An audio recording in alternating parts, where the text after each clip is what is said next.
Hi, welcome to the channel. This is definitely a video that gives you an insight into my brain. Now, I'm building a World Eaters army, lots of lovely new models, and of course, Angron. But I'm not just a sheep following the herd, I'm always thinking of an angle. And for me, it's creating a silly list and seeing how it performs in a competitive setting. So how to make World Eaters better? Seems obvious to me, it's more Lords of War or Giant Demons. I'm going to take you through what I think some of the best options are, then at the end I'm going to talk about the things that I will take to a tournament in May. Will that make you keep watching? Seems obvious to consider the World Eaters Lords of War first. There are a few cool models in this category, and I have a new Lord of Skulls here ready to get painted. All of these have a 5+ invuln and regain a wound per turn, all T8 with loads of wounds. The Lord of Skulls is silly expensive at 575 points. It's the most resilient out of the bunch with a better save and more wounds.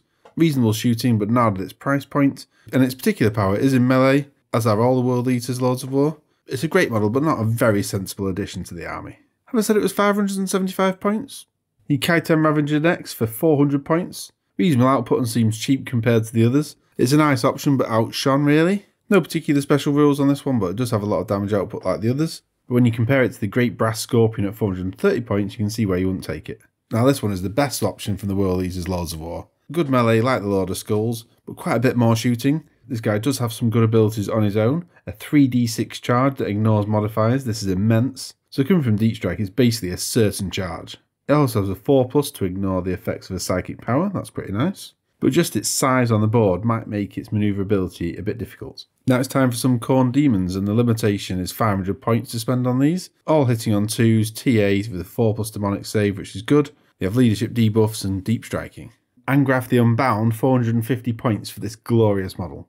The most expensive and fastest across the board at 16 inches. Lots of melee potential, dealing 16 attacks with D3 damage or 8 at D3+3. You can also deny the witch twice. Not quite as scary now as in 9th, but still a fun option. A Bloodthirster at 310 points base, and you shouldn't really leave home without one. And worth spending 20 to 50 points extra just to make it an exalted Bloodthirster for those extra powers. A little bit of close range shooting, but it's all about the melee. Lots of attacks, high strength AP and damage output. A great option, you can't really go wrong. Then we have SKARBRAND, the 330 point named HQ choice.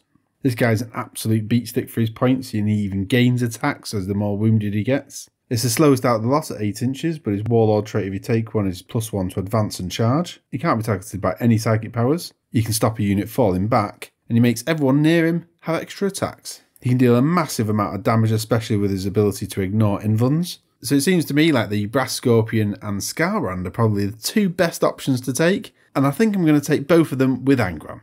Make sure you keep an eye on the channel for my tournament roundups, and I'll speak to you again soon. Bye.